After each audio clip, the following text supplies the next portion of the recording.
사순 시기 동안 무슨 계획들을 세우셨나요? 금주, 절제, 혹은 다양한 것들. 물론 여러 번 실패는 하셨겠죠. 저는 예전부터 이 시기만 되면 신앙인으로서 몇 가지 간절한 기도가 있었습니다. 소원이라고 표현해도 무방할 것 같아요. 그 중에 하나가 부활하신 예수님을 나도 마주하고 싶다. 그리고 또 하나가 십자가의 사랑을 깊이 있게 좀 알고 싶다. 라는 거였습니다. 흔히 십자가를 보면서 우리는 말합니다. 예수님 사랑의 절정이다. 라고 말입니다. 그런데 문제는 정말 부끄러운 건데 이걸 머리로는 알겠어요. 머리로는 알겠는데 사실 저가 십자가를 보면서 그게 그 사랑이라는 게 마음까지 전달이 잘 안 된다라는 것입니다. 오히려 부모님의 사진을 보면 그 사랑이 전달이 되는 것 같은데 십자가를 보면 정말 부끄럽게도 주님의 사랑이 전해지지가 않아요. 그냥 저 양반 참 힘드시겠다. 참 억울하시겠다. 이 정도지. 그래서 사순시기마다 매번 청하는 이 두 가지. 그것은 부활과 십자가였습니다. 사순시기가 아니어도 항상 청하던 부분이에요. 모든 것에는 순서가 있는 법이죠. 사순시기에 제가 즐겨하는 말이 있습니다. 십자가 없는 부활은 없다. 우리는 신앙생활에서도 아니 일상생활에서도 십자가 없는 부활의 영광을 꿈꿉니다. 마치 다이어트 하시는 분들이 이런 말들을 종종 하죠. 와, 나는 물만 먹어도 살찐다. 아니, 물만 먹어도 살찌는 게 세상에 어딨어요. 적게 먹고 운동을 많이 하면 자연스럽게 다이어트는 성공을 합니다. 그런데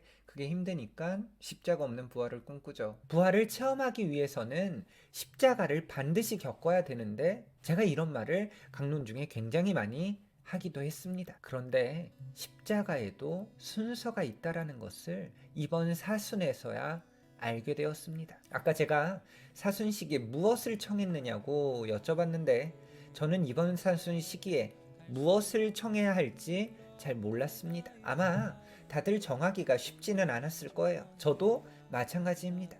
금식을 해볼까? 금연을 해볼까? 부지런한 생활을 해볼까? 그 모든 것이 근데 생각을 해보면 저를 위한 것이지 이것이 정말 하느님을 위한 것인가? 라고 물을 때 물론 이것도 쉽지는 않죠. 그래서 하느님한테 계속 물어봤습니다. 하느님, 제가 곧 다가오는 사순식에 무엇을 해야 될까요? 하느님께서 말씀하신 것 같았어요. 너 내가 주는 그 모든 것에 순명하겠느냐? 저는 당연하죠. 그 정도야 어렵지 않죠. 모든 상황에 네라고 대답하는 것, 그것이 악처럼 저에게 느껴질지라도 그렇게 해보겠습니다. 라고 마음을 먹었습니다. 어렵지 않을 것 같았거든요. 그래서 식별이라는 이런 책도 읽게 되더라고요. 왜냐하면은 악을 식별하고 내를 해야지 악도 식별하지 못한 채 내라고 대답을 하면 인생 망할 것 같으니까, 그래서 이것을 어떻게 해야지 올바로 할 수 있을까 굉장히 고민을 많이 하였습니다. 아마 강론을 기억하시는 분들은 아시겠지만 이번 사순시기에 그래서 제가 굉장히 집중되었던 것이 나를 증명하지 않는 것이었습니다. 사순 일주일 악마가 말을 하죠. 내가 하느님의 아들이라면, 네가 하느님의 아들이라면, 야, 이게 네가 할 수 있는 거라면 예수님이라고 못하였겠습니까? 할 수 있었겠죠. 하지만 그렇게 하다 보면 결국 예수님은 드러날지라도 아버지의 계획은 사라지겠죠. 좀 더 간단히 말하면 어제 복음에서도 보면 아시겠지만 세례자 요한은 그 어떤 표징도 보이지 않았습니다. 왜? 세례자 요한이 스스로 빛나면 예수님은 가려지기 때문입니다. 그래서 저에게도 나에게 닥쳐오는 그 모든 상황에서 변명도 하지 않고 핑계대지 않고 설명도 하지 않고 맞는 것은 맞다 하고 틀린 것은 틀리다 하는 저희 2월달 달력을 보시면 주제곡 딜레마라는 노래 지금 나오고 있는데 2절 가사가 정말 좋아요. 검은 걸 검다 말하고 휜 걸 휘다 말할 수 있는 그런 삶을 살고 싶다라는 노래인데, 제가 아니라고 해도 이해되지 않으면 그냥 받아들이자. 많은 설명으로 나의 정당성을 드러내려고 하지 말자. 이것이 이번 사순시기의 결심이었습니다. 물론 힘들었습니다. 또 온전히 지켰다라고 표현하기도 힘들겠죠. 저도 저의 정당성을 주장하고 싶은 적도 많고 닥쳐진 상황에 반항하고 싶은 적도 많았습니다. 왜냐하면 말도 안 되게 억울한 일이 생기더라고요. 제가 할 수 있는 것은 아니라고 대답할 따름이었습니다. 상황 설명을 일일이 하지 않고 그냥 아니라고만 대답하였습니다. 근데 진짜 억울해서 잠도 안 온 날도 있었고 너무 답답해서 막 말하고 싶다가도 오늘 일독서의 말씀이 종종 떠올라지곤 했습니다. 나는 매질하는 자들에게 내 등을, 수염을 잡아뜯는 자들에게 내 뺨을 내맡겼고 모욕과 수모를 받지 않으려고 내 얼굴을 가리지도 않는다. 가끔 복음을 보면은요, 특히 예수님의 성주간 이 상황을 보면 굉장히 승질이 납니다. 유다의 배반도 알고 있던 예수님, 아니 그놈을 묶어버리고 아니면 어디 감금시켜버리든가.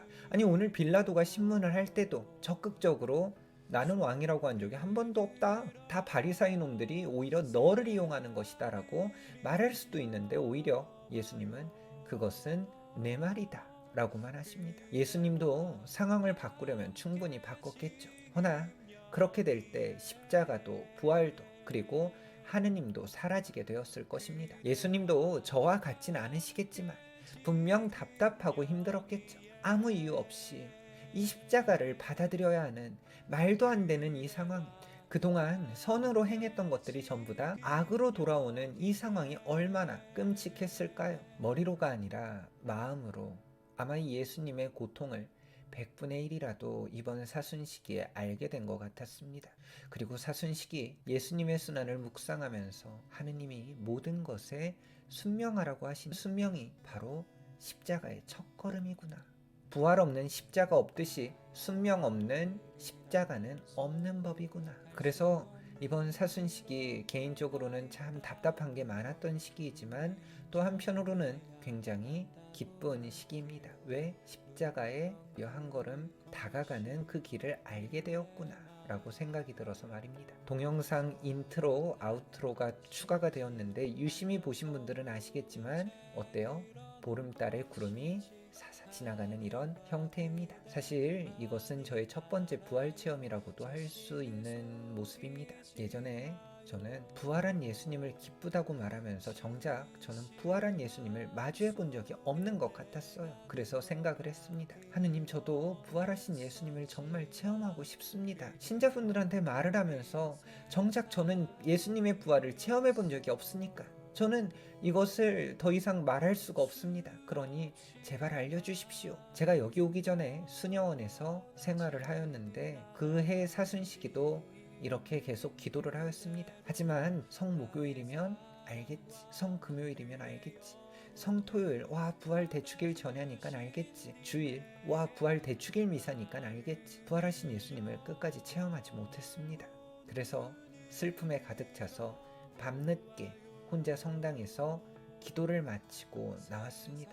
왜? 너무 속상했거든요. 부활하신 예수님을 도대체 왜 난 모르는 것일까? 기도 후에 이런 답답함에 밖으로 나와서 담배를 피는데 동영상에 저 모습으로 달이 보이더라고요. 그런 거 아세요? 성령이 작용할 때 평범한 일상도 뭔가 굉장히 홀리홀리해지고 뭔가 온몸의 세포들이 그 오묘함을 인식하는 거. 그날도 그랬습니다. 그 보름달, 지나가는 구름들, 뭔가 오묘하다라는 생각 속에서 멍하니 쳐다보았습니다. 그리고 들어가서 잠을 잤죠. 잠을 자는데 알람 소리가 울리지 않았는데 갑자기 잠이 깨더니 어제 제가 본 달의 모습이 무엇을 의미하는지 알게 되면서 제가 새벽 4시에 일어나가지고 그냥 일어나는 게 아니라 찬양을 하면서 일어나는 겁니다.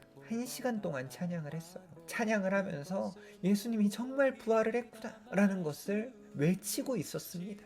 그래서 그날 새벽 미사 때 마리아 막달레나가 예수님을 찾아가서 예수님을 붙잡는 그 뭔가 절절함과 슬픔을 이야기하고 하려고 했었는데 제가 그 부활하신 예수님을 마주해서 너무 기뻐가지고 그때 제가 했던 말은 예수님이 진짜로 부활했습니다. 저 이 말을 너무 하고 싶어요. 지금 마리아 막달레나의 이야기를 할 수가 없어요 라고 아마 말을 했던 것 같아요.